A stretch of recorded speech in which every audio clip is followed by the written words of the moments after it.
Good evening सबको। मैं सबका ये एस्पायरा के वेबिनार के लिए स्वागत करता हूं। और एस्पायरा पैथ लैब ये पैथ लैब है जो प्रिडिक्ट, प्रिवेंट और प्रोटेक्ट के ऊपर बेसिस पे काम करती है। और फैमिली पैथोलॉजिस्ट बोलते हैं क्योंकि हम हर एक फैमिली मेंबर के प्रिडिक्शन के लिए, प्रोटेक्ट के लिए और डायग्नोसिस के लिए काम करते हैं और उनको गाइड करते हैं। हमारी जो सिस्टम है वो इंडिया की फर्स्ट सिस्टम है ट्रैक ऑटोमेशन, जिसमें ये ट्रैक सिस्टम में सब मशीन लगाए गए हैं और हम लोग NABL accredited लैब है। NABL accredited लैब माने all the NABL laboratory standard operating procedures रहते हैं और रिएजेंट्स भी standard FDA approved reagent use करते हैं और मशीन्स भी जो रहते हैं वो इंटरनेशनली रिकॉग्नाइज्ड मशीन्स रहते हैं। हमारे लेबोरेटरी में टोटल हमारे फैमिली मेंबर्स है और 90 है और 90 का पूरा स्टाफ है।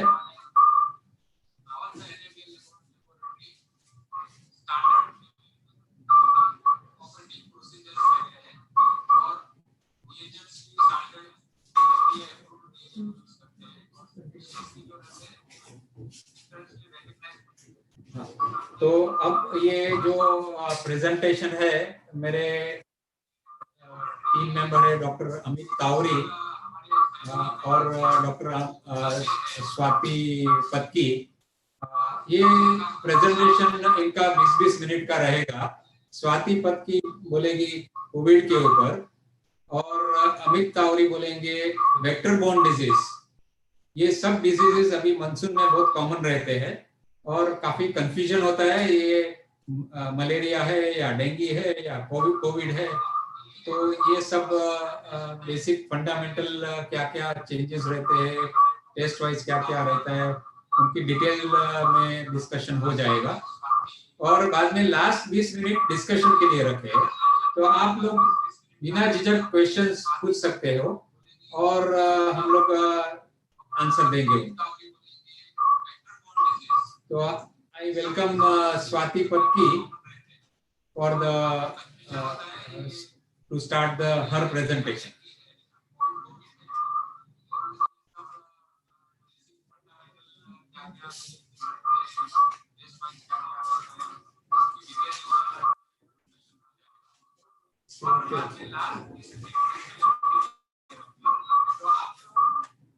Hello, good evening everyone.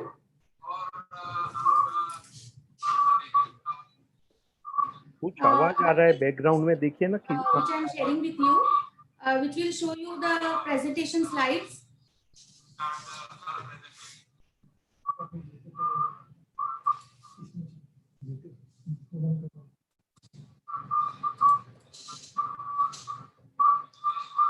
I hope you can all see the presentation slide now.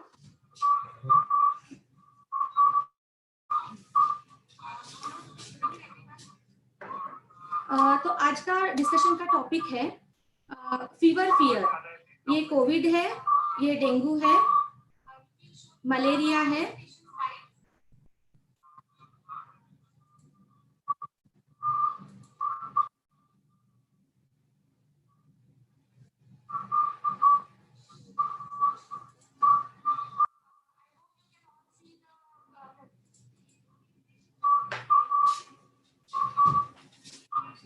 Okay.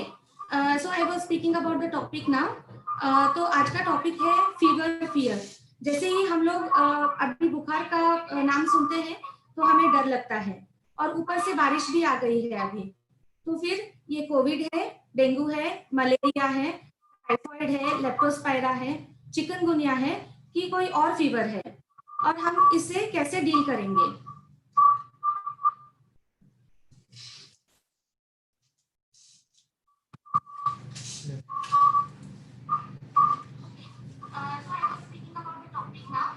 आज और फीवर, कॉफ, कोल्ड, ये सुनते ही अभी हम लोगों को डर लगता है कि कहीं ये कोविड तो नहीं है। और इसके और क्या क्या लक्षण है? सांस लेने में तकलीफ होती है, लॉस ऑफ टेस्ट और स्मेल होता है, जुलाब होता है। तो ये सारे लक्षण है। तो ये कोविड है या कोई बारिश से जुड़ी हुई बीमारी है? ये दो ख्याल हमारे दिमाग में आ जाते हैं।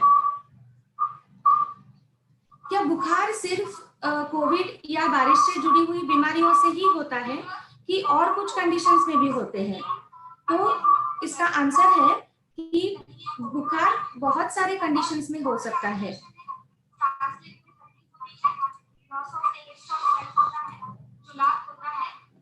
अगर बुखार के साथ ठंडी भी लग रही है तो फिर ये मलेरिया या यूरिनरी ट्रैक्ट इन्फेक्शन हो सकता है।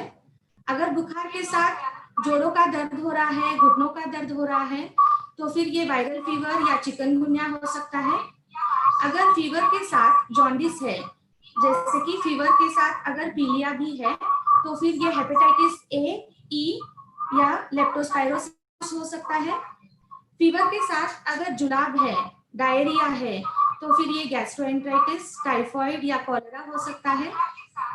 फीवर के साथ अगर बहुत बॉडी एक हो रहा है, बॉडी पेन हो रहा है और आंखों के पीछे वाले बाजू में दर्द हो रहा है या जोड़ों का दर्द हो रहा है, तो फिर ये डेंगू फीवर है। अगर बुखार, सर्दी, खांसी और उसके साथ साथ सांस लेने में तकलीफ है, तो अभी के सिनेरियो में जबकि कोरोना वायरस इतना फैल चुका है हमारे देश में, तो पहला थॉट हमारे दिमाग में आता है कि ये कोविड-19 है। लेकिन ये लक्षण कुछ और डिसीजेस में भी पाए जाते हैं, जैसे कि इन्फ्लुएंजा है या निमोनिया हो सकता है।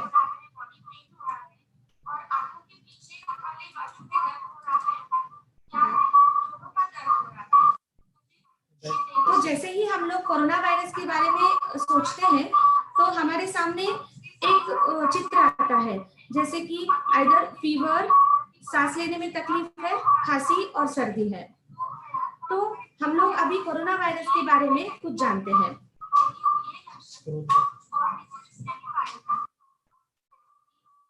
कोरोना वायरस कहाँ से आया था? कोरोना वायरस पहले चाइना के वुहान प्रांत से आया था और ये इसका फर्स्ट केस जो था वो 31 दिसंबर 2019 में रिपोर्ट हुआ था। जैसे कि बहुत सारे वायरसेस हैं, ऐसे ही कोरोना वायरस भी एक लार्ज फैमिली ऑफ वायरस है जो फ्लू लाइक सिम्टम्स कॉज करता है। मतलब ये कॉमन फ्लू की तरह ही प्रेजेंट करता है और 80% लोग इससे रिकवर भी हो जाते हैं, लेकिन और 20% लोग ऐसे हैं जिनमें बीमारी के बहुत गंभीर लक्षण पाए जाते हैं। तो उन गंभीर लक्षणों को अगर हम एकजुट होके एक देखें तो उसे सीवियर एक्यूट रेस्पिरेटरी सिंड्रोम बोलते हैं, जिसे हम लोग सार्स बोलते हैं। और अगर किसी में माइल्ड लक्षण है तो जैसे हम लोग ऑलरेडी देख चुके हैं, वो सर्दी, खांसी, बुखार और सांस लेने में तकलीफ हो सकता है। तो कौन वो व्यक्ति है जो बहुत रिस्क पे है या जिनमें गंभीर लक्षण होने के चांसेस बहुत ज्यादा है?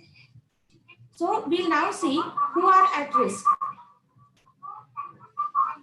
जो बहुत बूढ़े हैं, जैसे 55 साल के ऊपर है, जिनमें already pre existing medical conditions है, जैसे कि उनको बीपी है, डायबिटीज है, हार्ट की बीमारी है या उनको लंग डिसीज है जैसे कि अस्थमा हो गया या कैंसर है, तो इनमें गंभीर लक्षण होने के चांसेस बहुत ज्यादा बढ़ जाते हैं। तो हम कोरोना वायरस से कैसे बच सकते हैं? जैसे कि हम अभी बहुत बार सुन चुके हैं टीवी पे, मीडिया पे, तो हमें बार बार हाथ धोना है, सैनिटाइजर से हम लोगों को हाथ को बार बार साफ करना है, हमारे नाक और मुंह के ऊपर हमें मास्क लगा के प्रोटेक्शन लेना है और सोशल डिस्टेंसिंग बेसिकली हम लोगों को मेंटेन करना है। जैसे कि एक दूसरे से एटलीस्ट हम लोग 1 मीटर के डिस्टेंस पे हमें डिस्टेंस मेंटेन करना है, तो इसे हम लोग फिजिकल या सोशल डिस्टेंसिंग बोलते हैं। और एक बात है कि कोरोना वायरस के बारे में हमने बहुत सारी गलतफहमियां भी पाल रखी है। वो गलतफहमियां क्या है और इसका सही उत्तर क्या है? वो हम अभी जानते हैं। कोरोना वायरस बहुत ही डेंजरस वायरस है। क्या ये सच है? नहीं, क्योंकि हिस्ट्री में बहुत सारे और भी डेंजरस वायरस आ चुके हैं, जैसे कि इन्फ्लुएंजा है, स्पेनिश प्लेग था। ये सब बहुत डेंजरस वायरस है जिनसे बहुत सारी मौतें भी हो चुकी है। कोरोना वायरस से भी ज्यादा मौतें हो चुकी थी तभी जब ये पहली बार आए थे। लेकिन कोरोना वायरस हमें अभी डेंजरस लग रहा है। क्यों? क्योंकि अभी इसका कुछ ट्रीटमेंट नहीं आया है, ना ही इसका कोई वैक्सीन आया है। और दूसरा क्या गलतफहमी है सब लोगों को, जैसे ही मुझे कोरोना वायरस हो जाएगा हम लोग मर जाएंगे या हम लोग मृत्यु प्राप्त हो जाएगा हमें। क्या ये सच है? नहीं, ये सच नहीं है, क्योंकि 97% ऑफ द केसेस में रिकवरी हो जाता है, अपने आप ही रिकवर हो जाते हैं पेशेंट। और इंडिया में जैसे आपने टीवी पे मीडिया पे भी सुना होगा, डेथ रेट बहुत ही कम है, 3 से 4% ही है इसमें। तीसरा ये है कि कोरोना वायरस सिर्फ बूढ़े लोगों को ही होता है। ये सच नहीं है, क्योंकि कोरोना वायरस एक नवजात शिशु से लेके बूढ़ों तक किसी को भी हो सकता है। गर्मी में कोरोना वायरस खत्म हो जाएगा, इसलिए सबने मॉडल बना लिया कि अप्रैल और मई में कोरोना वायरस खत्म हो जाएगा, लेकिन ऐसे नहीं हुआ। अभी तक इंडिया में इन्फेक्शन का रेट बढ़ ही रहा है। तो इसका मतलब क्या है? टेम्परेचर और कोरोना वायरस का कुछ भी रिलेशन नहीं है या संबंध नहीं है। और बाद में कोरोना वायरस का डेफिनेटिव ट्रीटमेंट है ऐसे लगता है सब लोगों को, क्योंकि अभी बहुत सारे ड्रग्स का एडवर्टाइजमेंट आ रहा है, सब कुछ आ रहा है कि ये ट्रायल पास हो गया, वो ट्रायल पास हो गया, लेकिन ऐसे नहीं है। कोरोना वायरस का अभी तक एक ऐसे डेफिनेटिव ट्रीटमेंट नहीं आया है। रिसेंटली आपने सुना होगा कि फैविपिराविर, रेमडेसिविर ये गवर्नमेंट से अप्रूवल हो गए हैं, लेकिन ये सच में कोरोना वायरस के पेशेंट्स में क्या काम कर रहे हैं ये अभी एस्टेब्लिश नहीं हुआ है। कोरोना वायरस मॉस्किटो से फैलता है, ये एक गलतफहमी है। क्या ऐसे होता है? नहीं, कोरोना वायरस मॉस्किटो से नहीं फैलता है। कोरोना वायरस जब से आया है ना कि हमारे शरीर को, लेकिन हमारे मन को, हमारे दिमाग को, हमारे मानसिक रूप में भी कोरोना वायरस ने बहुत सारी चेंजेस हमारे लाइफ में लाया है। वो चेंजेस क्या है, वो साइकोलॉजिकल स्ट्रेस क्या है, ये अभी हम जानते हैं। कोरोना वायरस जब से आया है तब से बहुत सारे लोगों की जॉब चली गई है, तो और कई लोगों को ऐसा लगता है कि हमारी जॉब आज ना कल तो चली ही जाएगी, तो वो लोग भी स्ट्रेस के अंदर है। और जब से कोरोना वायरस आया है तो हमारे मन में एक अजीब सा डर पैदा हुआ है, जैसे कि कहीं मुझे कोरोना वायरस हो जाएगा, मेरे रिश्तेदारों को कोरोना वायरस हो जाएगा, या मेरे आजू बाजू में जो लोग हैं उनको कोरोना वायरस हो जाएगा।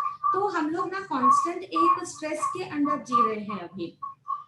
अभी हम लोग social distancing, physical distancing maintain कर रहे हैं, किसी से मिल नहीं सकते हैं, किसी के घर नहीं जा सकते हैं, कहीं घूमने नहीं जा सकते हैं, घर पे ही बैठे हुए हैं। तो इस वजह से भी क्या हुआ है, एक सेंस ऑफ आइसोलेशन आ गया है, सबसे बिछड़ गए हम लोग, ऐसे एक दिमाग में हमारे सोच आता है। बूढ़े तो अभी घर से निकलने से भी डरते हैं, उनको लगता है कि घर से निकलेंगे तो कोरोना हो जाएगा।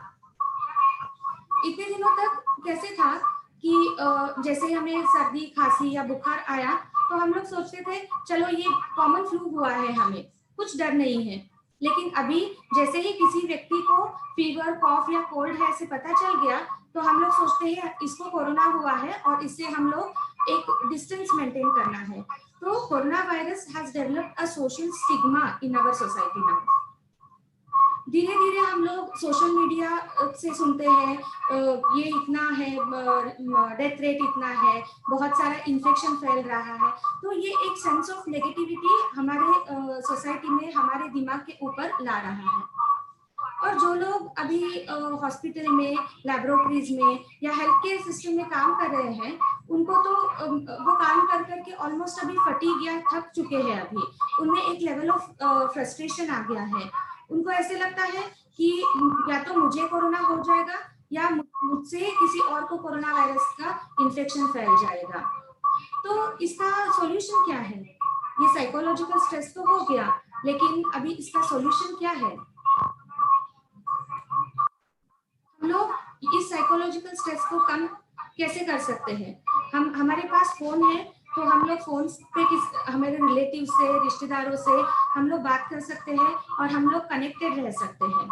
एक हेल्दी लाइफस्टाइल मेंटेन करना है हम लोगों को, जैसे योगा हो गया, मेडिटेशन हो गया, तो ये करके हम लोगों को हेल्दी लाइफस्टाइल मेंटेन करना है। भले ही मीडिया में नेगेटिव न्यूज फैल रही है, लेकिन उसमें पॉजिटिव चीजें कैसे हम लोग ले सकते हैं, जैसे रिकवरी रेट बढ़ रही है, मृत्यु दर हमारा अभी भी कम ही है, ऐसे पॉजिटिव चीजें लेके हम लोग पॉजिटिव रह सकते हैं। और सही जानकारी रखना बहुत जरूरी है, हम लोगों को सही जानकारी रखना है और स्वस्थ रहना है। बाय चांस हो गया तो हम लोग टेस्टिंग इसमें क्या क्या कर सकते हैं। इसका गोल्ड स्टैंडर्ड तो आरटीपीसीआर है। मतलब क्या करना है, जैसे टीवी में देखा है, नाक और मुंह से कोई तो स्वाब लेता है और उससे एक टेस्ट किया जाता है जिसे हम लोग आरटीपीसीआर बोलते हैं, और इसमें कोरोना वायरस का इन्फेक्शन हुआ है या नहीं हुआ है वो हमें पता चलता है। अभी रिसेंटली और कुछ टेस्ट भी डेवलप हुए हैं जो आईजीजी और आईजीएम एंटीबॉडी ऐसे हैं। तो ये एंटीबॉडी टेस्ट का क्या है, इसे कैसे इस्तेमाल किया जा सकता है, या तो इससे ये पता चलता है कि अभी रिसेंट में या पास्ट में आपको इसका इन्फेक्शन हुआ था या फिर आपको एडेप्टिव इम्यूनिटी डेवलप हो गया है। एडेप्टिव इम्यूनिटी मतलब क्या, कोरोना वायरस हो गया, उसके अगेंस्ट आपको एंटीबॉडीज डेवलप हो गए, आप उससे इम्यून हो गए, मतलब अभी आप कोरोना वायरस से अगेंस्ट एडेप्टिव इम्यूनिटी आपने डेवलप कर लिया। तो ये एंटीबॉडी एसे के थ्रू आपको पता चलता है। किसको टेस्ट करवाना चाहिए, जिन जिन व्यक्तियों को फ्लू लाइक सिम्टम्स है, कंप्लेंट्स है, वो उनके डॉक्टर से पहले कंसल्ट करें, फिर जाके वो कोरोना का टेस्ट करवाए। और जो व्यक्ति कोरोना वायरस पेशेंट के बहुत क्लोज कांटेक्ट में है, जैसे घर में ही किसी को कोरोना वायरस का इन्फेक्शन हो गया या आजू बाजू में किसी को कोरोना वायरस इन्फेक्शन हुआ है और वो उनके क्लोज कांटेक्ट में आए हैं, तो उनको ये कोरोना टेस्ट करना चाहिए। अपने डॉक्टर से पहले कंसल्ट करें, फिर बाद में ये टेस्ट करवाइए। हम ऐसे टीम एस्पायरा आपको कैसे मदद कर सकते हैं। आपके मदद के लिए हमने 2 पैकेजेस डेवलप किए हैं। एक है शांति स्क्रीनिंग पैकेज, जिनमें हमने 4 टेस्ट को इंक्लूड किया है, सीबीसी, एसजीपीटी, एलडीएच और आरसीआरपी। ये चारों टेस्ट का अगर हम लोग नतीजा निकालते हैं, कुल मिला के हम लोग अगर नतीजा निकालते हैं, तो फिर हम लोग 80% ऑफ द केसेस में ये बता सकते हैं कि इस पर्सन को कोरोना हो सकता है कि नहीं हो सकता है, वो हमें पता चल जाता है। और एक हमने पैकेज डेवलप किया है जिसे हमने सारी पैकेज का नाम दिया है। सारी मतलब क्या है, सीवियर एक्यूट रेस्पिरेटरी इलनेस, मतलब जिनको ऑलरेडी कोरोना हो चुका है उनको मॉनिटर करना है, वो अगर रिकवर हो रहे हैं या नहीं हो रहे हैं वो देखना है, या उनके लक्षण कितने गंभीर हो सकते हैं वो पता करना है, उनका ट्रीटमेंट डिसाइड करना है। तो इस पैकेज के रिजल्ट्स के हिसाब से वो सब कुछ प्लान कर सकते हैं उसके ट्रीटिंग डॉक्टर्स। तो इसमें हमने 8 टेस्ट इंक्लूड किए हैं, जो है CBC, SGPT, LDH, CRP, ferritin, D dimer, interleukin 6 और फिब्रिनोजन। तो ये जो कोविड पेशेंट ऑलरेडी है उनके मॉनिटरिंग के लिए, ट्रीटमेंट के लिए ये पैकेज हमने डेवलप किया है। कोविड का ट्रीटमेंट क्या है, भले ही हम अभी कह रहे हैं कि इसका कोई डेफिनेटिव ट्रीटमेंट एस्टैब्लिश नहीं हुआ है, बट बहुत सारे ड्रग्स ऐसे हैं जो अभी ट्रायल में है, जैसे कि हाइड्रोक्सीक्लोरोक्विन हो गया, एजिथ्रोमाइसिन, रेमडेसिविर, फैविपिराविर, ये सब ट्रायल में है। रेमडेसिविर और फैविपिराविर को तो गवर्नमेंट अप्रूवल भी मिल चुका है, अभी ये देखना बाकी है कि वो कोविड पेशेंट में कितना असरदार आके निकलते हैं। हम लोग हमारे इम्यूनिटी को कैसे बढ़ा सकते हैं, जैसे हम लोग, आपने सुना होगा कि boost your immunity, boost your immunity. So how can you boost your immunity now? You can take multivitamins जैसे विटामिन सी और vitamin D, antioxidants like zinc. आप टाइम पे खाना खाइए, अच्छा खाना खाइए और बहुत सारा पानी पिए, हाइड्रेशन मेंटेन करना है आपको। ऐसे करके आप अपने इम्यूनिटी को बढ़ा सकते हैं ताकि आप कोरोना वायरस ग्रस्त ना हो जाए। कोरोना वायरस का वैक्सीन आया है क्या, ये प्रश्न बहुत सारे लोगों के मन में होगा। भले ही राष्ट्रीय लेवल पे और अंतरराष्ट्रीय लेवल पे बहुत सारे वैक्सीन का ट्रायल चल रहा है, लेकिन अभी तक मार्केट में कोरोना वायरस के खिलाफ कोई भी वैक्सीन अवेलेबल नहीं है। अभी हम लोग अगले टॉपिक पे चलते हैं, जो मैंने आपसे पहले भी बोला था कि बारिश से रिलेटेड डिसीजेस है ये, मतलब बारिश से जुड़ी हुई डिसीजेस, इसे हम मॉनसून रिलेटेड डिसीजेस बोलते हैं। बारिश, ये नाम सुनते ही हमें पहले मन में क्या आता है, बहुत मौज और मस्ती का एक इमेज हमारे सामने आता है। जैसे बच्चे पानी में खेल रहे हैं, बादल गरज रहे हैं, हर तरफ हरियाली फैली हुई है, हम लोग चाय का कप लेके बैठे हैं, सामने पकोड़े का प्लेट है। तो this is all the fun element which is coming with the rainy season. लेकिन बारिश अपने साथ बहुत सारी बीमारियां भी लाता है। तो वो बीमारियां क्यों होती है? क्योंकि जैसे रोड में आपने गड्ढे देखे होंगे, वहां पानी जमा हो जाता है, उसमें मच्छर आते हैं, उस मच्छरों से बीमारियां फैलती है। हम लोग बाहर का खाना खा लेते हैं, जो दूषित पानी पी लेते हैं, जैसे कि भजी खा लिया, पकोड़े खा लिए, तो ऐसे करने से फूड और वाटर बोर्न डिसीजेस हमें होते हैं। तो यहाँ पे हमने दो पार्ट्स देखे कि बारिश के साथ साथ मौज और मस्ती भी आती है, और बारिश के साथ साथ उसके जुड़ी हुई बीमारियां भी आ जाती है। तो ये बारिश से जुड़ी हुई बीमारियां कौन से हैं, ये हम अभी देखते हैं। बारिश से जुड़ी हुई बीमारियों को हम लोगों ने दो भाग में विभाजित किया है। एक तो हम बोलते हैं वेक्टर बोर्न डिसीज, और दूसरा है फूड और water borne disease. Vector borne मतलब क्या है, किसी जरिए से फैल रहे हैं, और ये जरिया क्या हो सकता है, मॉस्किटो है, रैट फ्ली है, या फिर चूहा है। ऐसे ही किसी जरिए से जो फैल रहे हैं उनको हम लोग वेक्टर बोर्न डिसीजेस बोलते हैं। अगर ये दूषित पानी और खाने से फैल रहा है तो हम इसको फूड और वाटर बोर्न डिसीजेस बोलते हैं। इसमें अभी आपको एक चार्ट दिख रहा है, जिसमें आपको दिखेगा malaria, dengue, chikungunya, viral fever, ये सब जो है ये सब वेक्टर बोर्न डिसीजेस है। टाइफॉइड, हेपेटाइटिस ए एंड ई और कॉलेरा, ये जो है ये फूड और वाटर बोर्न, मतलब दूषित खाना या पानी पीने से हम लोगों को होने वाले ये डिसीजेस हैं। चलिए अभी हम लोग टाइफॉइड के बारे में कुछ जानते हैं। टाइफॉइड को हम लोग एंट्रिक फीवर भी बोलते हैं। टाइफॉइड ये साल्मोनेला टाइफी एक बैक्टीरिया है जिससे ये फैलता है। ये कैसे फैलता है, लेकिन जैसे मैंने पहले भी बोला आपको, दूषित खाना या पानी पीने से, बाहर का खाना हम लोग खा लेते हैं, उससे हो सकता है। हाइजीनिक कंडीशंस हम लोग अच्छा मेंटेन नहीं कर रहे हैं, उससे ये हो सकता है। इसके लक्षण क्या है? इसमें हाई ग्रेड फीवर मतलब बुखार आता है, बहुत थकान सी महसूस होती है, पेट में दर्द होता है, सीवियर हेडेक होता है और वोमिटिंग होता है। तो क्या हम इससे बच सकते हैं? जरूर बच सकते हैं। कैसे बच सकते? बार बार अपना हाथ धोए, उबला हुआ पानी पिए, फ्रेश वेजिटेबल्स और फ्रूट्स जो धुले हुए हैं उनका इस्तेमाल कीजिए, और टाइफॉइड के खिलाफ जो वैक्सीन है वो वैक्सीनेटेड हो जाइए।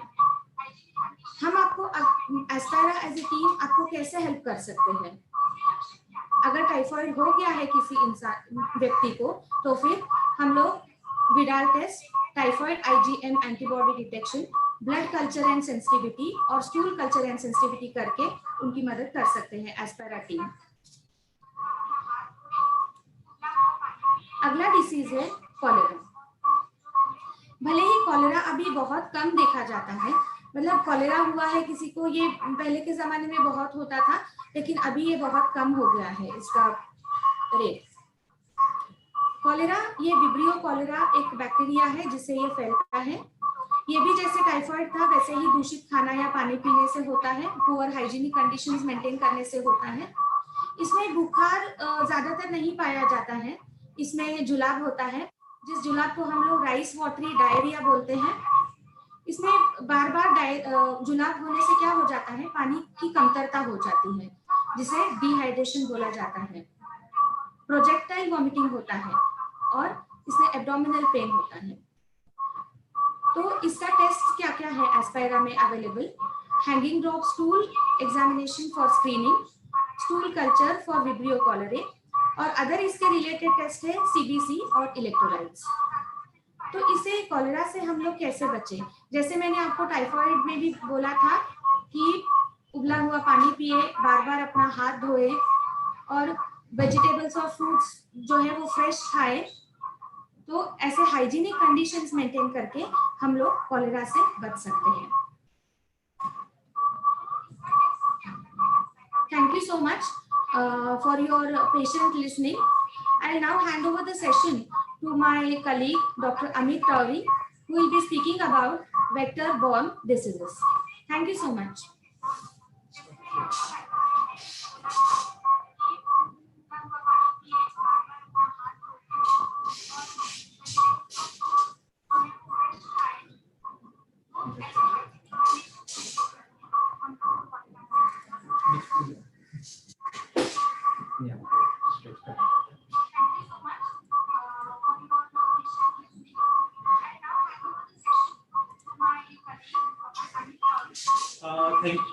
Thank you so much ma'am. जैसे कि मैम ने डिस्कस किया कोविड के बारे में और वाटर दूषित पानी पीने की वजह से जो बीमारियां होती है, अब हम चलते हैं आगे की सेगमेंट की तरफ जो कि वेक्टर बॉर्न डिसीजेस है। जैसे कि मैडम ने कहा कि एक बार बारिश शुरू हो गई है तो मौज मस्ती के साथ में बहुत सारी बीमारियां भी होती है, बीमारियां होने का डर होता है। तो कैसे हम उनसे बचे, आइए जानते हैं। वेक्टर बॉर्न डिसीज जो कि जिसमें हम डिस्कस करेंगे मलेरिया के बारे में, डेंगू के बारे में, चिकनगुनिया के बारे में और लेप्टोस्पायरा के बारे में। अब वेक्टर बॉर्न डिसीज यानी वेक्टर हम किसको कहते हैं? वेक्टर यानी एक हम एजेंसी बोलेंगे या फिर एक व्हीकल बोलेंगे कि जहां से एक जगह से जो डिसीज है वो ट्रांसमिट होता है। फिर चाहे वो वेक्टर कोई मच्छर हो, वो वेक्टर कोई चूहा हो, तो ये बैक्टीरिया, वायरस और पैरासाइट को एक जगह से दूसरे जगह कैरी करते हैं, उन्हें हम वेक्टर बॉर्न डिसीज कहते हैं। हम डिस्कस करते हैं फर्स्ट वेक्टर बॉर्न डिसीज जो कि मलेरिया। मलेरिया दुनिया के सभी या ऑलमोस्ट सारे देशों में मलेरिया पाया जाता है। अगर WHO की रिपोर्ट देखें तो इंडिया में हर साल 20 लाख से ज्यादा केसेस होते हैं मलेरिया के, और साल में 10,000 डेथ तक हो सकता है WHO के डेटा के हिसाब से। अब मलेरिया कैसे होता है? मलेरिया ये एक पैरासाइट है प्लाज्मोडियम करके, उससे मलेरिया होता है। ये प्लाज्मोडियम मलेरिया आपके ब्लड में, हम लोग RBC कहते हैं, जो कि रेड ब्लड सेल या फिर लाल पेशी जो हम बोलते हैं, प्लाज्मोडियम उसका अफेक्ट करता है। अभी किस मच्छर से होता है, यानी वेक्टर इसमें क्या है, तो फीमेल एनोफिलस मस्कीटो। जनरली ये मस्कीटो नाइट में एक्टिव रहता है, नाइट में काटता है। अब ये मस्कीटो कहाँ पाया जाता है, तो ये फ्रेश वाटर, कहीं पे अगर पूल्स में, कोई लेक में जहाँ पे पानी जमा है, वहां पे ये मच्छर अपने आप को वहां पे डिवाइड करता है और बढ़ जाता है। अब मलेरिया की साइकिल अगर हम देखा जाए तो इसमें एक मस्कीटो इन्वॉल्व है, मस्कीटो है और इंसान है। तो मस्कीटो को हम लोग इसमें डेफिनेट होस्ट बोलते हैं और इंसान को हम इसमें इंटरमीडिएट होस्ट बोलते हैं। तो डेफिनेट होस्ट यानी क्या हुआ कि ये जो प्लाज्मोडियम है, इसका सेक्सुअल साइकिल, सेक्सुअल रिप्रोडक्शन ये मच्छर के अंदर होता है। जब ये मच्छर किसी व्यक्ति को काटता है तो इसका जो एक स्टेज है गमीटोसाइट, वो मच्छर के अंदर जाता है और फिर वो डेवलप होकर स्पोरोजाइट बनता है। तो जब ये मच्छर किसी व्यक्ति को काटता है तो स्पोरोजाइट उस व्यक्ति के अंदर चला जाता है, जिसको हम इंटरमीडिएट होस्ट बोलते हैं। अब ये स्पोरोजाइट ब्लड में आने के बाद सबसे पहले इंसान के लीवर को अफेक्ट करता है, लीवर सेल को अफेक्ट करता है। लीवर में ये डिवाइड होने के बाद में लीवर से बाहर निकल के आपके RBC को इन्फेक्ट करता है। RBC में इसके बहुत सारे स्टेजेस होते हैं, जैसे कि ring form, early trophozoite form, late trophozoite form, शिजोन फॉर्म, ये अलग अलग स्टेजेस होती है। अब हम देखते हैं कि what are the sign and symptoms of malaria. तो इसमें क्या क्या सिम्टम्स होते हैं। मोस्ट कॉमन जो सिम्टम होता है वो ठंड लग के बुखार आना, मींस फीवर विद चिल्स, फिर बॉडी पेन होता है, हेडेक होता है, थकान आती है। अब मलेरिया का जो बुखार आता है ये एक टिपिकल साइकिल फॉलो करता है, जिसमें कि पहले ठंड लगती है, फिर गर्मी होती है और फिर स्वेटिंग होती है। अब मलेरिया प्लाज्मोडियम ये 4 प्रकार के हैं, जैसे कि malaria vivax, malaria Plasmodium falciparum से, मलेरिया प्लाज्मोडियम मलेरी और प्लाज्मोडियम ओवेल। अगर हम घर पे ही अगर हम अपना फीवर चार्ट बनाएं कि हमको कब कब फीवर आता है, तो हम कि कौन सा प्रकार है जिससे मलेरिया हुआ है वो हम देख सकते हैं। जैसे कि आप देख रहे हो जो पहला ग्राफ है, बुखार हर 48 घंटे में आ रहा है। तो अगर ऐसा रेगुलर इंटरवल पे बुखार आता है तो वो हुआ है वाइवैक्स की वजह से या ओवेल की वजह से, बट हमारे यहाँ वाइवैक्स ज्यादा कॉमन है। अगर बुखार हर 3 दिन में आता है तो वो हुआ है प्लाज्मोडियम मलेरी के वजह से। और अगर बुखार का अगर कोई पैटर्न ही ना है तो वो होता है फैल्सिपेरम के वजह से।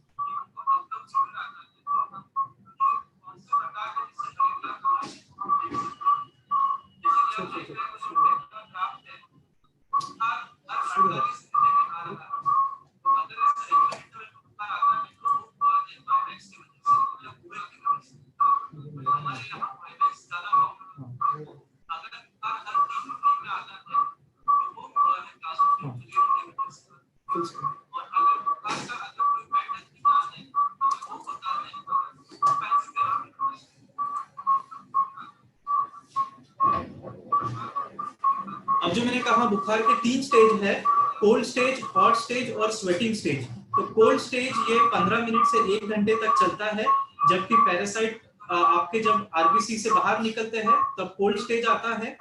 हॉट स्टेज जब नए आरबीसी इन्फेक्ट होते हैं ये 1 से 2 घंटे तक चलता है, और सबसे आखिरी में आपको पसीना आता है जो कि स्वेटिंग स्टेज। जैसे कि मैंने कहा ये बुखार की साइकिल होती है, और बुखार कब कब आता है उसके हिसाब से कौन से प्लाज्मोडियम की वजह से हुआ है ये हम बता सकते हैं। अब हम कैसे डायग्नोस करेंगे मलेरिया को? तो अब हम खून में सीबीसी करते हैं, सीबीसी टेस्ट करते हैं जो कि कंप्लीट ब्लड काउंट बोलते हैं। इसमें हम लोग हीमोग्लोबिन, आपका लाल पेशी, सफेद पेशी और प्लेटलेट देखते हैं।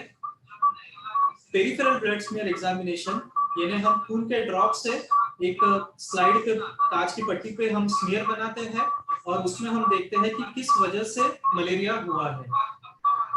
अगर आप देखो तो लेफ्ट साइड में जो मैंने सर्कल किया है तो ये प्लाज्मोडियम फाल्सिपेरम प्रजाति का गमीटोसाइट वाला स्टेज है, और वही अगर राइट साइड में देखो तो प्लाज्मोडियम वाइवैक्स का शिजॉन स्टेज हमको ब्लड में दिखता है।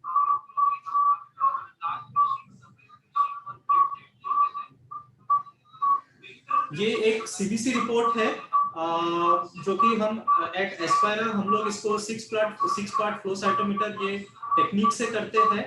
तो सिर्फ एक सीबीसी के रिपोर्ट से देख के हम एक अनुमान लगा सकते हैं कि पेशेंट को मलेरिया हो सकता है या नहीं हो सकता है। अब फिर टेस्ट आती है मलेरियल एंटीजन टेस्ट जो कि कार्ड टेस्ट है। इसमें हम कार्ड पे ब्लड डालते हैं और इसमें हमको पता चलता है कि किस वजह से मलेरिया हुआ है। फिर आता है malaria detection bye RTPCR. RTPCR ये गोल्ड स्टैंडर्ड मेथड होता है, reverse transcriptase polymerase chain reaction. फिर कुछ इनडायरेक्ट टेस्ट हमको देखना होता है, जैसे कि लीवर फंक्शन, जिसमें हम लोग लीवर एंजाइम्स जैसे कि एसजीओटी, एसजीपीटी ये देखते हैं। जैसे मैंने कहा कि मलेरिया लीवर को अफेक्ट करता है तो लीवर एंजाइम्स बढ़े रह सकते हैं, या फिर किडनी फंक्शन टेस्ट जिसमें हम लोग क्रिएटिनिन देखते हैं। अब मलेरिया की ट्रीटमेंट क्या है? तो मलेरिया की ट्रीटमेंट के लिए सबसे पहले आप आपके फिजिशियन को कंसल्ट कीजिए। वो आपको बुखार के लिए पैरासिटामोल, क्लोरोक्विन और फैल्सिगोकिट या फिर आर्टिमिथर या लुमिफेंट्रिन अलग अलग कॉम्बिनेशंस में आती है मलेरिया की ट्रीटमेंट। मलेरिया को अगर प्रिवेंट करना है, जैसे मैंने कहा कि ये साफ पानी में मच्छर ग्रो करता है, तो आप पानी को हमेशा ढक के रखिए। आप पानी कहीं पे जमा नहीं होने देना चाहिए। आप ड्रेनेज पूरा क्लीन रखिए। सॉलिड वेस्ट आपको डस्टबिन में ही फेंकना है, बाहर नहीं फेंकना है। रात में सोते वक्त आपको मॉस्किटो रिपेलेंट जैसे कि ओडोमॉस या कोई क्रीम आपको लगाना है। रात में सोते वक्त आपको मच्छरदानी का यूज करना है, और साथ साथ में शाम होते होते आपको घर की सारी खिड़कियां बंद करना है या खिड़कियों पे आपको नेट लगा के रखना है, और हमेशा फुल स्लीव से कपड़े पहनना है। तो ये तो हो गया हमारा मलेरिया पे डिस्कशन। अब चलते हैं हमारे नेक्स्ट सेगमेंट के तरफ, डेंगू इन्फेक्शन। डेंगू ये भी एक वायरल फीवर है जो कि फ्लेविवायरस नाम के एक वायरस से होता है, मच्छर के काटने से होता है, जिसको हम एडिस इजिप्टी मॉस्किटो बोलते हैं। जनरली ये एक्टिव डे टाइम में होता है, और जनरली डेंगू जो है ये ठहरे हुए पानी में ग्रो होता है, या फिर हमारे प्लांट्स के नीचे जहाँ पानी जमा होता है, फिर रेफ्रिजरेटर के ट्रेस में होता है, या एयर कंडीशन के ट्रेस में होता है, या फिर कोई अनयूज्ड अगर कोई यूटेंसिल्स है, बर्तन है बालकनी में या टायर है, हर जगह जहां पानी जमा होता है वहां ग्रो होता है। अगर हम देखें तो दुनिया के काफी हिस्सों में डेंगू पाया गया है, और इंडिया में ऑलमोस्ट हर स्टेट्स में डेंगू पाया जाता है, सभी स्टेट्स में डेंगू मिलता है।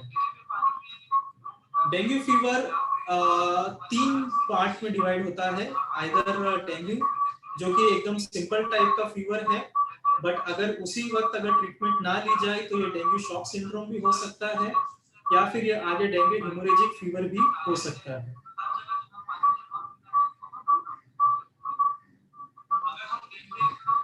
डेंगू के सिम्टम्स क्या है? तो डेंगू में सबसे पहले बुखार आता है, हाई ग्रेड फीवर, फिर हेडेक, रेट्रोऑर्बिटल पेन यानी आंखों के पीछे बहुत दर्द होना, मसल पेन और जॉइंट पेन। तो इसमें जॉइंट पेन इतना होता है इसलिए इसको हम ब्रेक बोन फीवर भी कहा गया है।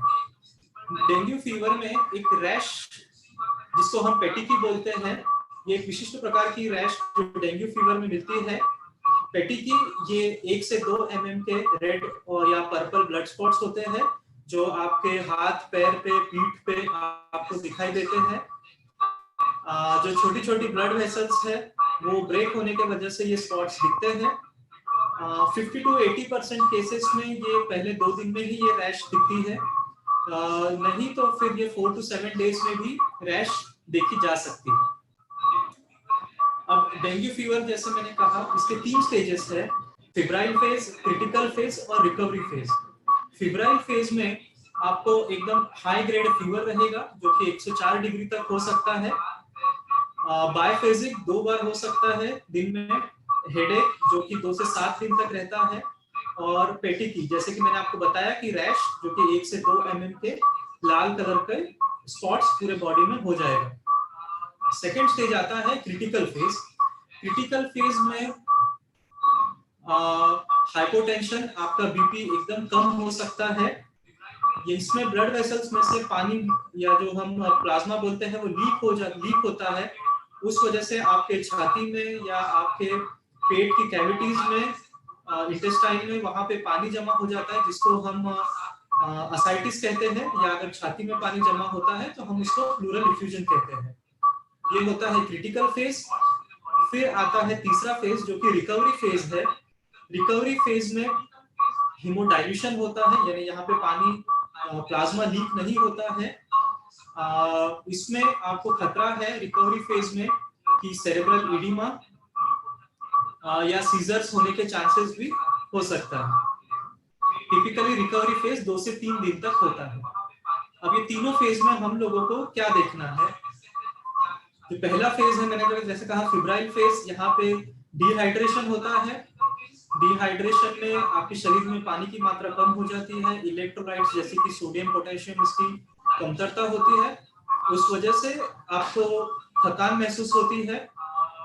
अगर आप ब्लड में देखो तो इसमें आपका हीमोग्लोबिन हेमाटोक्रिट कम हो जाता है और आपके प्लेटलेट धीरे धीरे ड्रॉप होना शुरू हो जाता है। जो क्रिटिकल फेज है, जैसे मैंने कहा कि इसमें ब्लड प्लाज्मा लीक होता है तो आपका हीमो कॉन्सेंट्रेशन हीमोग्लोबिन बढ़ जाता है और इसमें आपको हाइपोटेंशन यानी कम बीपी कम हो जाता है और शॉक हो सकता है। फिर जो थर्ड स्टेज है, सेकेंड स्टेज में प्लेटलेट सबसे कम होते हैं और फिर धीरे धीरे प्लेटलेट बढ़ जाता है तो आपको ब्लीडिंग का चांस थर्ड स्टेज में कम होता है। डेंगू अगर समय पर अगर ट्रीट ना किया जाए तो इसके कुछ warning sign symptoms, warning science भी है, जैसे कि आपका पेट दर्द होता है, डिहाइड्रेशन, लीवर बढ़ सकता है, आपके मुंह से या नाक से ब्लीडिंग हो सकती है, थकान लगेगी और प्लेटलेट बहुत ही कम हो जाएंगे, क्योंकि पूरे बॉडी में आपको ब्लीडिंग या आपको इकामोटिक पैचेस आपको दिख सकते हैं। अब हम डेंगू की टेस्ट में क्या क्या करते हैं, तो सीबीसी, तो मुख्य तौर पे हम लोग सीबीसी में हीमोग्लोबिन देखते हैं, डब्ल्यूबीसी जिसमें हम लिम्फोसाइट कहते हैं, और प्लेटलेट्स। प्लेटलेट्स आपके खून, आपका ब्लीडिंग नहीं होना चाहिए, इसलिए प्लेटलेट्स ये सबसे इंपॉर्टेंट पैरामीटर है। एस्पायरा में जब हम सीबीसी करते हैं तो हम प्लेटलेट्स देख के ये बता सकते हैं कि अगले 48 घंटे में शायद पेशेंट रिकवर हो या ना हो, प्लेटलेट्स बढ़ेगा या कम होगा। फिर एक टेस्ट है डेंगू NS1 बाय एलाइजा, जिसमें हम एंटीजन देखते हैं। एलाइजा ये सबसे सेंसिटिव टेक्निक है। जब मैं सेंसिटिव की बात करता हूँ तो जैसे अगर मैं आपको एग्जांपल दूं, अगर मुझे गोल्ड को अगर मेजर करना है तो मैं हम सादा तराजू उसमें हम नहीं गिन सकते हैं, जो सब्जी वाले यूज करते हैं, उसके लिए मुझे इलेक्ट्रॉनिक तराजू ही चाहिए। तो उसी प्रकार डेंगू एलाइजा ये सबसे सेंसिटिव टेस्ट होता है। कम मात्रा में भी हम तभी इंफेक्शन को हम पिक कर सकते हैं। नेक्स्ट टेस्ट आता है डेंगू IgM और IgG एंटीबॉडी टेस्ट। जब भी बॉडी में कोई वायरस आता है, बैक्टीरिया आता है, जिसे हम एंटीजन कहते हैं, तो उसके अगेंस्ट में जब बॉडी की रोग प्रतिकारक शक्ति, जब बॉडी की इम्यूनिटी उसको रिस्पॉन्ड करती है, तो वो एंटीबॉडीज बनाती है। एंटीजन जैसे इंफेक्शन के शुरुआती दिनों में दिखता है, अब 0 to 5 डेज में, वैसे ही एंटीबॉडीज जो है वो 5 to 10 डेज में IgM आता है और 14 दिन के बाद में IgG आता है। अगर IgM पॉजिटिव होता है, इसका मतलब है कि आपको एक्यूट इंफेक्शन, यानी आपको इंफेक्शन हुआ है, और IgG अगर पॉजिटिव आता है तो इसका मतलब है कि आपको इंफेक्शन होके जा चुका है और आप इम्यूनिटी डेवलप कर चुके हैं। एलाइजा टेक्निक, जैसे मैंने कहा, ये सेंसिटिव टेक्निक है। वैसे ही कार्ड टेस्ट ये लेस सेंसिटिव है, जिसमें सिर्फ आपको हाँ या ना पता चलेगा इंफेक्शन हुआ है या नहीं हुआ है। एलाइजा में आपको इंफेक्शन अगर हुआ है तो कितने मात्रा में हुआ है वो भी बता सकते हैं। फिर आता है डेंगू वायरस बाय RT-PCR, और साथ साथ में हम दूसरे टेस्ट करते हैं, जैसे कि कोएगुलेशन प्रोफाइल, ब्लीडिंग हो रहा है कि नहीं वो देखने के लिए। फिर लीवर के टेस्ट जैसे कि SGPT, और इलेक्ट्रोलाइट्स जिसमें हम देखते हैं सोडियम पोटेशियम की मात्रा हम देखते हैं। टेस्ट जैसे मैंने बताया, ऊपर वाला पेरिफेरल स्मीयर जिसपे हम प्लेटलेट देखते हैं, लेफ्ट साइड में एलाइजा टेस्ट है और राइट साइड में कार्ड टेस्ट है। तो आप देख सकते हो कार्ड टेस्ट में सिर्फ बैंड आता है कि पॉजिटिव है या नेगेटिव है, बट एलाइजा में कितनी मात्रा में इंफेक्शन है वो हमको पता चल सकता है। अब डेंगू की ट्रीटमेंट क्या है, तो ये सपोर्टिव ट्रीटमेंट है। जब भी हम सपोर्टिव की बात करते हैं तो जैसे फीवर अगर आता है तो आपको पैरासिटामोल लेना है, आपको गीले पानी की पट्टी आपको सिर पे लगाना है, हो सके आपको एस्पिरिन और आइबुप्रोफेन ये एनाल्जेसिक्स आपको प्रिवेंट करना है, आपको नहीं लेना है। एस्पिरिन से ब्लीडिंग का चांस बढ़ जाता है। फिर आपको हाइड्रेशन, ज्यादा से ज्यादा पानी पीना है। ORS का पाउडर आपको एक सैशे आपके 1 लीटर पानी में मिला के एक घूंट आप पानी पीजिए, तो आपको सोडियम पोटेशियम की मात्रा बनी रहेगी, थकान नहीं लगेगी। हर 48 घंटे में आपको CBC मॉनिटर करना है, डिपेंड करेगा आपके प्लेटलेट और WBC काउंट के ऊपर। और जब भी वार्निंग साइंस दिखता है तो आपको डॉक्टर को दिखा के तुरंत आपको एडमिशन और इंटेंसिव केयर ट्रीटमेंट आपको लेना है।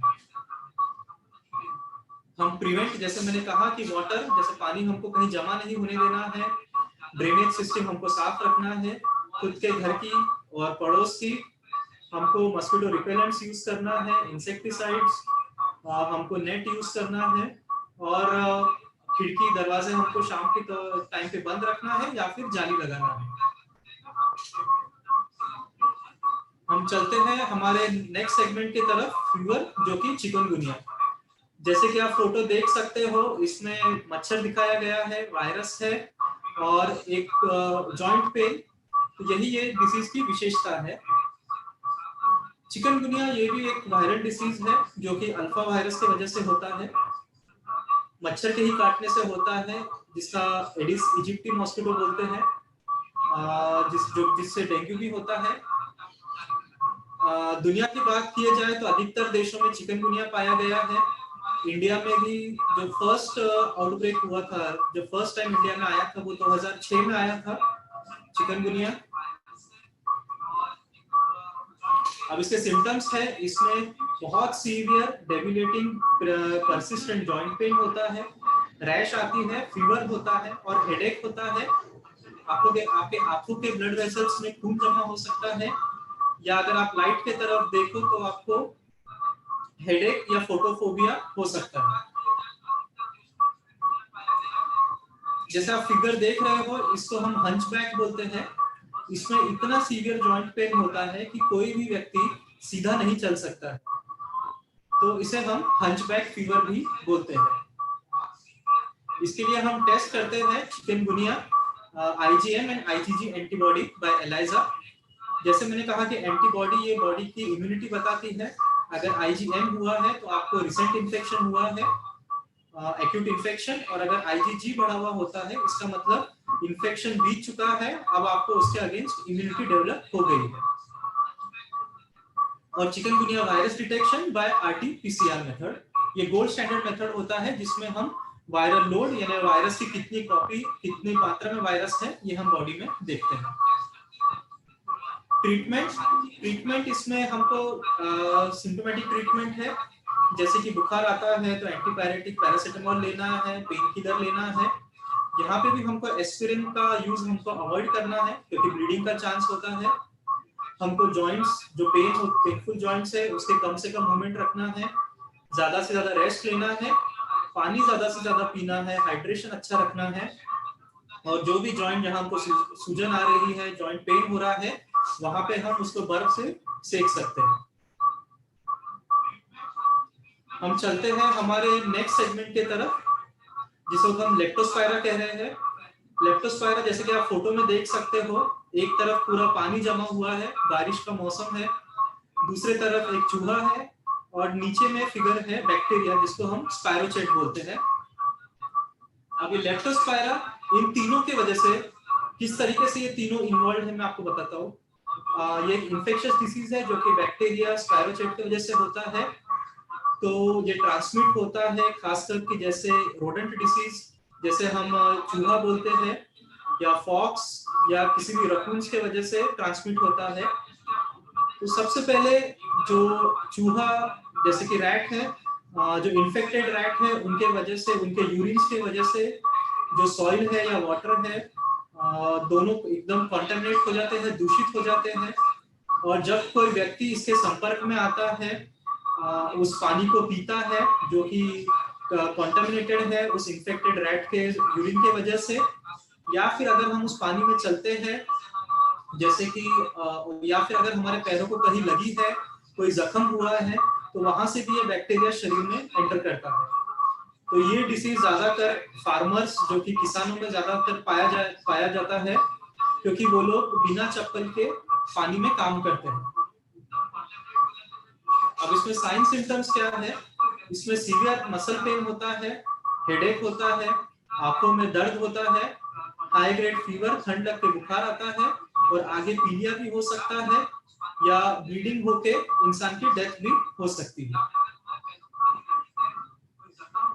अब इसको हम कैसे क्या हम इसके लिए इन्वेस्टिगेशन कर सकते हैं? तो हम सबसे पहले सीबीसी देखते हैं। सीबीसी में मुख्य तौर पर हम लोग प्लेटलेट्स देखते हैं कि प्लेटलेट्स कम हुआ है, पेशेंट को ब्लीडिंग का चांस है या नहीं। फिर इसमें भी हम लोग IgG IgM टेस्ट करते हैं, जो कि एलाइजा, जैसे मैंने आपको कहा कि एलाइजा टेस्ट करना ये सेंसिटिव टेस्ट है। इसमें आपको फिगर यानी आपको कितनी मात्रा में हुआ है, तीव्रता कितनी है, वो पता चलता है। आप एलाइजा से भी कर सकते हो या कार्ड टेस्ट से भी कर सकते हो। इसमें भी IgM यानी एक्यूट इन्फेक्शन दिखाता है कि आपको इन्फेक्शन, जब आपने टेस्ट किया तो आपको इन्फेक्शन हुआ है। और IgG ये आपकी इम्यूनिटी बताता है और कि आपको इन्फेक्शन पास्ट में हो चुका है। लेप्टोस्पायरा RT-PCR जिसमें हम रिवर्स ट्रांसक्रिप्टेज जो पॉलीमरेज चेन रिएक्शन है, हम लेप्टोस्पायरा का हम DNA इसमें टेस्ट करते हैं और हम कितनी उसका वायरल लोड है, उसका कितना लोड है वो हम देखते हैं। इसके साथ साथ में इनडायरेक्ट एविडेंस के लिए हम लोग किडनी की जांच और लीवर की टेस्ट, जैसे कि किडनी में हम क्रिएटिनिन देखते हैं और लीवर में हम लीवर एंजाइम्स जैसे कि LDH, SGOT और SGPT देखते हैं। अब इसको प्रिवेंट कैसा किया जाए, तो जैसे मैंने कहा कि पहले तो हमको पानी कहीं पे जमा होने ही नहीं देना है। अगर जमा होता है तो हमको वहां पे जाना या उस पानी से जाना हमको अवॉइड करना है। अगर कभी भी हम इस पानी से अगर गुजरते हैं तो घर आने के बाद में हमको तुरंत साफ पानी से अपने पैरों को धोना है। हमको हमेशा कभी भी बिना चप्पल के, बिना शूज के हमको पानी में नहीं जाना है। हमको हमेशा फुटवेयर, स्लीपर शूज पहनना है और इनकेस अगर आपके पैरों में कोई जख्म हुई है तो उसको आपको बैंडेज लगा के ही आपको पानी में जाना है। बिना खुली जख्म के हमको पानी में नहीं जाना है।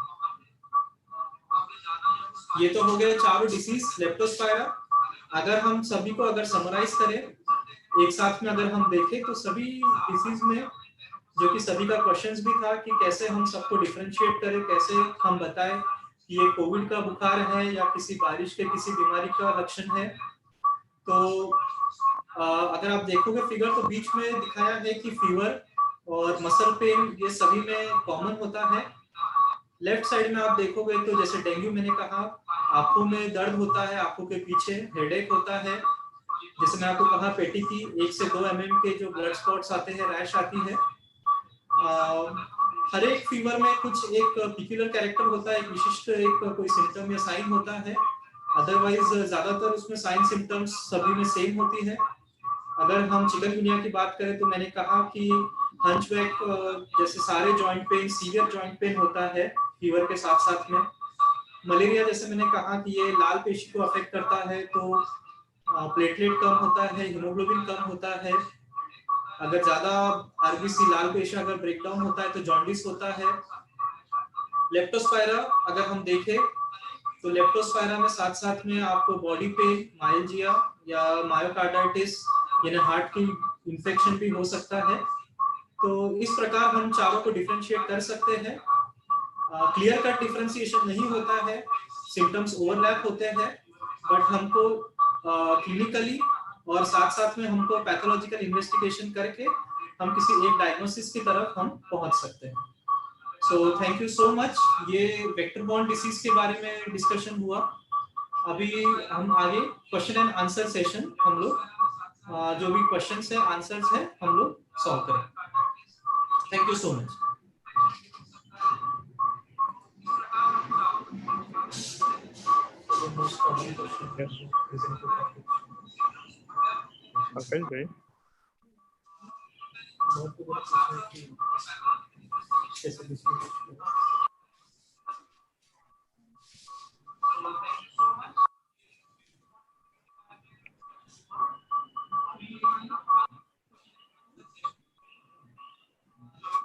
Can SADI package be an option in every fever? जैसे ही हमने आपको रजिस्ट्रेशन के लिए बोला, बहुत सारे लोगों ने बहुत सहयोग दिया हमारा और आपके प्रश्न हम तक पहुंच गए हैं। तो इसमें एक बहुत कॉमनली आस्क्ड क्वेश्चन ये था कि इसमें फ्लू और कोविड-19 के सिम्टम्स कैसे डिफरेंशिएट करने हैं। तो फिर ये अगर लक्षण के ऊपर से दोनों को डिफरेंशिएट करना है तो ये बहुत मुश्किल है। लेकिन क्योंकि उनमें बहुत ओवरलैपिंग लक्षण है दोनों में, ये फ्लू है या कोविड-19 है, ये बता पाना, निकटता से बता पाना ये बहुत ही मुश्किल है। लेकिन जैसे कि आपने सुना होगा कि सांस लेने में तकलीफ है, लॉस ऑफ टेस्ट और स्मेल है, ये कोविड-19 में बहुत ज्यादा पाया गया है। और कोविड में क्या होता है, जो हम लोग ऑक्सीजन सैचुरेशन, बार बार आपने सुना होगा कि ऑक्सीजन सैचुरेशन मेंटेन करना चाहिए। जैसे ही सांस लेने में तकलीफ होती है तो आपका ऑक्सीजन सैचुरेशन कम हो जाता है। तो SpO2 अगर आपका 95% से कम हो जाए तो शायद आपको कोविड हुआ होगा, इसकी तरफ एक इशारा दे रहा है। और आपको अपना टेम्परेचर मेंटेन करना है। और इन्वेस्टिगेशंस मतलब दोनों के लिए अलग अलग है। अगर आपको लक्षण ऐसे दिख रहे हैं तो आज के एरा में आपको कोविड-19 और फ्लू के दोनों जो इन्वेस्टिगेशन है, जैसे कि मैंने आपको बताया कि प्रिजम्पटिव पैकेज है हमारा एक शांति स्क्रीनिंग पैकेज, तो वो आप पैकेज कराएं तो उससे आपको एक आइडिया मिल जाएगा कि ये कोरोना वायरस का इन्फेक्शन हो सकता है कि नहीं हो सकता है, या ये सिर्फ फ्लू है। तो ये आप आसानी से रूल आउट कर पाओगे। तो ये बहुत बार पूछा गया एक प्रश्न था हमारे पास। और दूसरा प्रश्न था कि हम लोग फीवर है ये कब कंसिडर करें, मतलब हमारा बॉडी टेम्परेचर कितना है तो हम इसे फीवर कहते हैं, ये दूसरा प्रश्न था। हमारा नॉर्मल बॉडी टेम्परेचर जो है वो 37 डिग्री सेंटीग्रेड या 98.6 डिग्री फ़ारेनहीट होता है। तो हम फीवर कब बोलेंगे इसको, अगर हमारा बॉडी टेम्परेचर 38 डिग्री सेंटीग्रेड से ऊपर होता है या 100.4 डिग्री फ़ारेनहीट से ऊपर होता है तो फिर उसको सिग्निफिकेंट बोला जाता है और उसको फीवर तब कंसिडर किया जाएगा। मतलब हम लोग जो बुखार है मतलब थोड़ा अंग गर्म हुआ है ऐसे बोलते हैं ना, तो तब उसको फीवर कहा जा सकता है। और तीसरा प्रश्न था कि जो हम लोग ऐसे ठंडी पट्टी रखते हैं, जो हम मेडिकल टर्म्स में हम लोग इसको टेपिड स्पॉन्जिंग बोलते हैं, ये कब करना चाहिए, मतलब ये क्या हर बुखार में टेपिड स्पॉन्जिंग करना जरूरी है?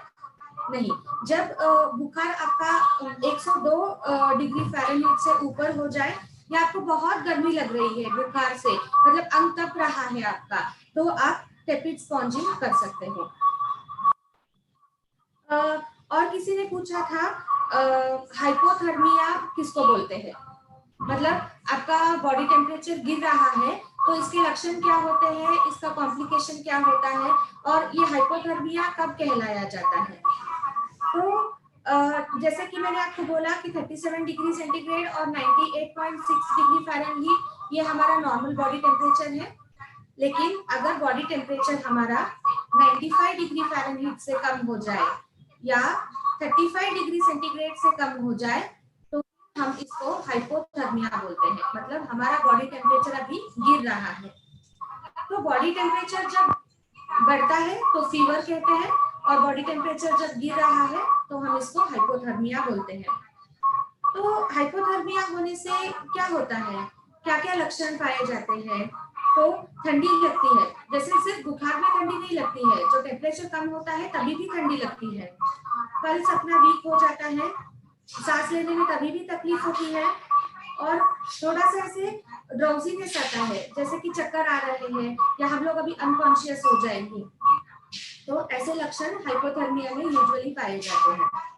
तो ये हमारे शरीर के किसी अवयव को ये अफेक्ट करते हैं, जैसे कि हमारे हार्ट को अफेक्ट करता है, ब्रेन को अफेक्ट करता है और हमारे रेस्पिरेटरी सिस्टम को, मतलब जो सांस लेने का हमारा सिस्टम है उसको अफेक्ट करता है। तो ये फेलियर हो सकते हैं, हार्ट फेलियर और रेस्पिरेटरी फेलियर इसमें हो सकता है। तो हम इसको कैसे ट्रीट करें फिर, मतलब जब ये हाइपोथर्मिया होता है तो ज्यादातर गीले कपड़ों का इस्तेमाल ना करें, जो टेपिड स्पॉन्जिंग हम लोग फीवर में कर रहे थे, गीले पट्टी रख रहे थे, उसको ना करें जब हमें हाइपोथर्मिया है, क्योंकि ऑलरेडी हमारा बॉडी टेम्परेचर गिर चुका है और नहीं गिराना है हमें इसे, तो फिर वेट क्लोथिंग का इस्तेमाल ना करें इसमें। और फिर करना क्या है, ड्राई कोट्स पहने और ब्लैंकेट्स का इस्तेमाल करें, तो ये आप हाइपोथर्मिया से बच सकते हैं। और एक इम्पॉर्टेंट चीज है, जैसे आपको ये लक्षण दिखाई देंगे, पहले तो आपके डॉक्टर को कंसल्ट करना ही करना है, लेकिन डॉक्टर के पास पहुंचने से पहले आप क्या कर सकते हैं ये आपको बता रही हूँ।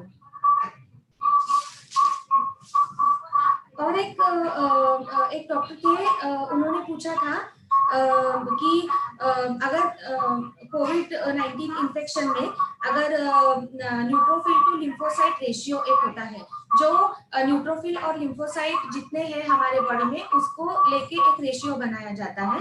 तो उसका एक रेशियो अगर मोर देन 3.15 है तो इनको एडमिशन आईसीयू में एडमिट करना चाहिए क्या? तो जरूरी करना चाहिए। अगर इनका NLR रेशियो जो हम बोलते हैं उनका रेशियो अगर 3.15 से ज्यादा है तो उनको आईसीयू एडमिशन रिक्वायर्ड है। जो और जिनका एज मोर देन 50 है तो उनको ये एडमिसिबल है। और जिनका एज 50 के कम है, 50 साल से कम उम्र है जिसकी, अगर उनमें NLR रेशियो अगर 3.13 से ज्यादा है तो उनको आइसोलेशन, जो आपने सुना होगा अभी क्वारंटाइन करते हैं आइसोलेट करते हैं, तो उनको आइसोलेट करना चाहिए और एवरी 48 आवर्स में उनको CBC मॉनिटरिंग करना चाहिए। और एक क्वेश्चन आया था हमारे पास कि अगर CRP लेवल बढ़ जाता है तो इसका मतलब ये है क्या कि हॉस्पिटल एडमिशन जरूरी है? नहीं, ऐसे कहीं पे भी किसी आर्टिकल में, किसी स्टैंडर्ड जर्नल में ये पब्लिश नहीं हुआ है कि CRP लेवल बढ़ जाएंगे तो हॉस्पिटल एडमिशन करना चाहिए। इसके साथ साथ बहुत सारे और पैरामीटर्स है, जैसे कि मैंने आपको सारी पैकेज में बताया था, इंटरलूकिन 6 है, डी डाइमर है, फिब्रिनोजेन है, और ये सारे अगर मिला के आप देखो और ये सारे ही बढ़ गए हैं, उसके साथ साथ CRP भी बढ़ गया है, तो आपको हॉस्पिटल एडमिशन की जरूरत पड़ सकती है। सॉरी। और एक क्वेश्चन आया था हमारे पास, ये जो हमने ऑलरेडी आपको बताया कि डी डाइमर, फेरिटिन, ये सब कुछ हमने हमारे सारी पैकेज में इन्वॉल्व किया है, तो ये क्यों इंक्लूड किया गया है इन टेस्ट को? इसका कुछ तो रीजन होगा ना, तो ये क्यों इंक्लूड किए गए हैं? अभी आप अगर डी डाइमर और फिब्रिनोजेन को देखो तो कोविड इन्फेक्शन में यूजुअली कोआगुलोपैथी होता है।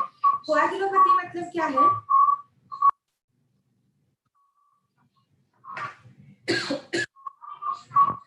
कोआगुलोपैथी मतलब जो रक्त की पेशी है, प्लेटलेट्स, RBCs जो हम बोलते हैं, इसके बहुत छोटे छोटे ब्लड क्लॉट्स हो जाते हैं। वो जाके छोटे छोटे आर्टरीज में, वेसल्स में, जो ब्लड वेसल्स होते हैं हमारे, उनको ब्लॉक कर देते हैं। तो वो ब्लॉक करने से क्या होता है कि जिस ऑर्गन को वो ब्लड पहुंचना चाहिए वो नहीं पहुंचता है और वहां पे ब्लीडिंग शुरू हो जाती है। तो ये इसको हम लोग कोआगुलोपैथी बोलते हैं। तो ये कोआगुलोपैथी जब होता है तो इसको मॉनिटर करने के लिए हमें डी डाइमर और फिब्रिनोजेन करना चाहिए। जो फेरिटिन है, फेरिटिन ये एक एक्यूट फेज रिएक्टेंट है। जैसे कि कोई इन्फेक्शन हो गया तो इसके लेवल हमारे बॉडी में तुरंत ही बढ़ गए, तो इसको हम लोग एक्यूट फेज रिएक्टेंट बोलते हैं। और एक है PCT। PCT मतलब प्रोकैल्सिटोनिन। अगर आपको कोविड-19 के साथ साथ कोई और बैक्टीरियल इन्फेक्शन भी हुआ है, जिसके चांसेस कोविड-19 पेशेंट्स में बहुत पाया गया है, तो उनमें हम लोग प्रोकैल्सिटोनिन भी करवाते हैं। अगर ये बढ़ा हुआ है प्रोकैल्सिटोनिन, तो इसका मतलब ये है कि आपको कोरोना वायरस के इन्फेक्शन के साथ साथ आपको कोई और बैक्टीरियल इन्फेक्शन भी हुआ है जिसका ट्रीटमेंट बहुत जरूरी है।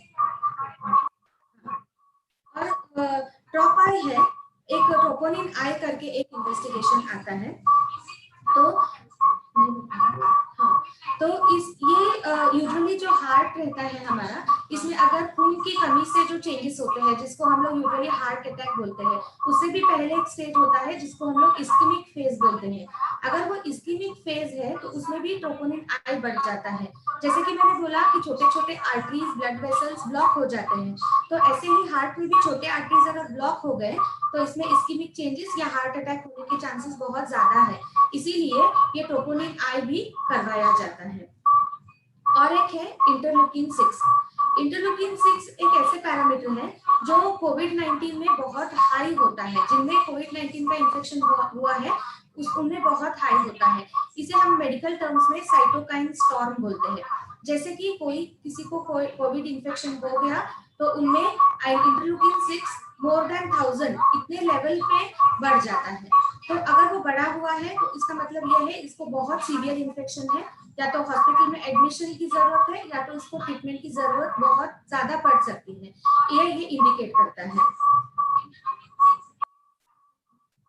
ये सारे क्वेश्चंस आए थे हमारे पास, जिनके उत्तर हमने अप टू द लेवल देने की कोशिश की है।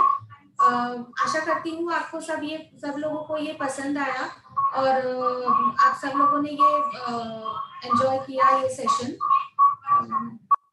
रिसेंटली सब लोग ने पेपर में पढ़ा होगा कि ये एंटीबॉडी टेस्ट वगैरह आई है। तो एंटीबॉडी टेस्ट क्या है ये?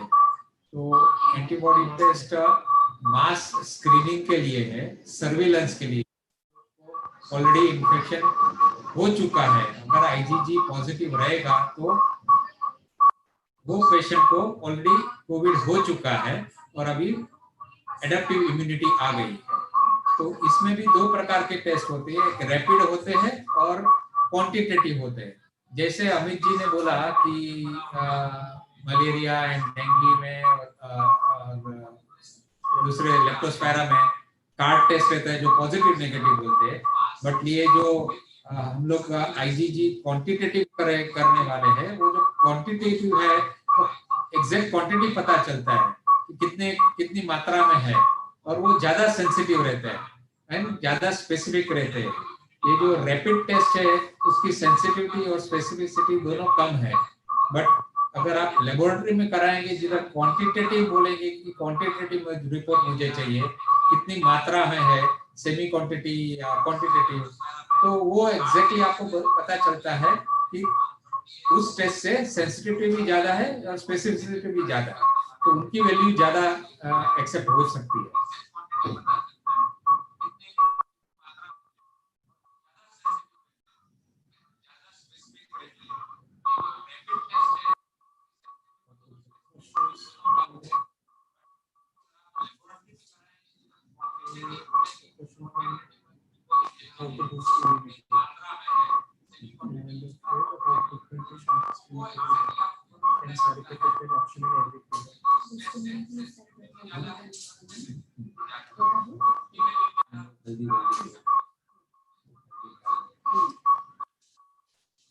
अभी हमारे पास और कुछ प्रश्न आए हैं कि how to boost immunity during the covid era. तो जैसे कि मैंने अपने प्रेजेंटेशन में ऑलरेडी आपको बताया है, विटामिन सी, आप विटामिन सी के गोलियां ले सकते हैं। विटामिन डी जो एक सैशे में आता है, हर वीक वो ले सकते हैं आप, अगर पानी के साथ या दूध के साथ वो सैशे लिया जाता है। और एंटीऑक्सीडेंट्स का प्रयोग आप कर सकते हैं। हल्दी वाला दूध या पानी में जो गर्म पानी में हल्दी मिला के आप पीने से भी आपका इम्यूनिटी बढ़ सकता है।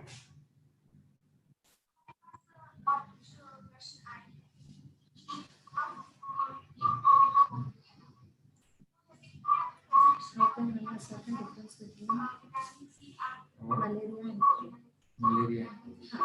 और भी एक प्रश्न आया है हमारे पास कि कोविड-19 का फीवर और मलेरिया का फीवर हम लोग कैसे डिफरेंशिएट करें, मतलब दोनों में क्या डिफरेंस है। तो जैसे कि बताया मैंने अपने प्रेजेंटेशन में कि मलेरिया फीवर जो है वो बुखार के साथ बहुत ठंडी होती है, मतलब चिल्स एंड राइगर्स जो बोलते हैं, तो फिर वो होता है। कोविड-19 में फीवर के साथ सर्दी है, खांसी है, सांस लेने में तकलीफ है, और जैसे कि कुछ स्मेल नहीं आ रहा है, जो भी खाना खा रहे हैं उसका टेस्ट नहीं लग रहा है, ये सब लक्षण उसमें पाए जाते हैं। तो लक्षणों के हिसाब से ही हम लोग मलेरिया और कोविड को डिफरेंशिएट कर सकते हैं। दूसरा क्वेश्चन है, थर्मोमीटर बेटर कौन सा है, गन या कौन सा बेटर थर्मोमीटर है? स्टिल अभी तो गोल्ड स्टैंडर्ड उसमें भी मर्क्यूरी वाला थर्मोमीटर ही बेटर रहता है। बाद में next would be the digital thermometer.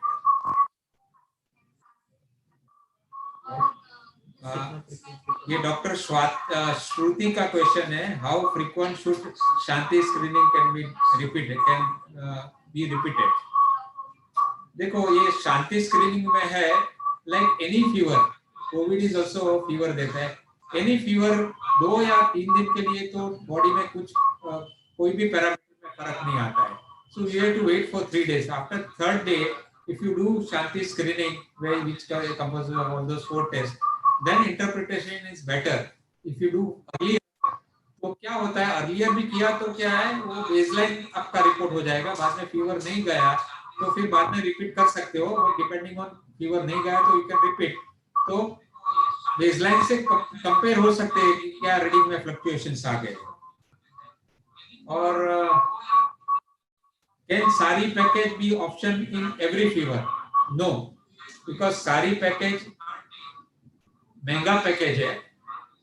Being a family pathologist, हमको फैमिली का पैसा भी बचाना है, तो बहुत सिलेक्टिव केसेस के लिए हम लोग ये सारी पैकेज करते हैं। एक तो जो कोविड पॉजिटिव रहते हैं उनका करवाना ज्यादा अच्छा है, जो आरटीपीसीआर पॉजिटिव रहते हैं उनका करवाना ज्यादा अच्छा रहता है।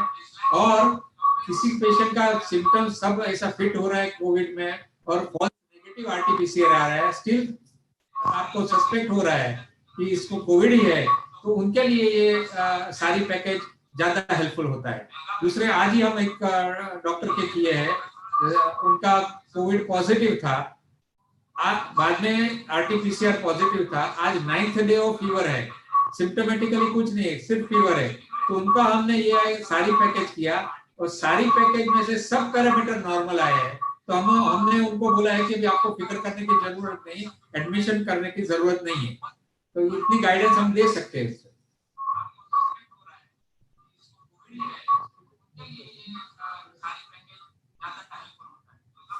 So I think it's almost 7:15 now, and we had a good amount of discussion about all the kinds of fevers which were related to COVID-19 as well as the monsoon related diseases.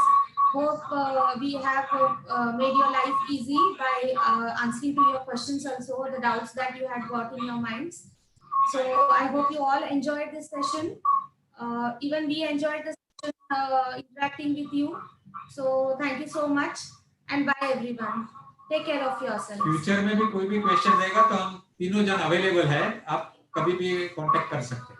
Yeah, you can contact through our on our website or you can message us or you can come to lab or you can just mail us and we will reply you. हम आपके सारी queries हम answer करेंगे and future में भी अगर आपको कोई भी किसी प्रकार का भी गाइडेंस हो तो आप तुरंत हमारी एडवाइस ले सकते हैं। Thank you so much for your patience listening. Thank you.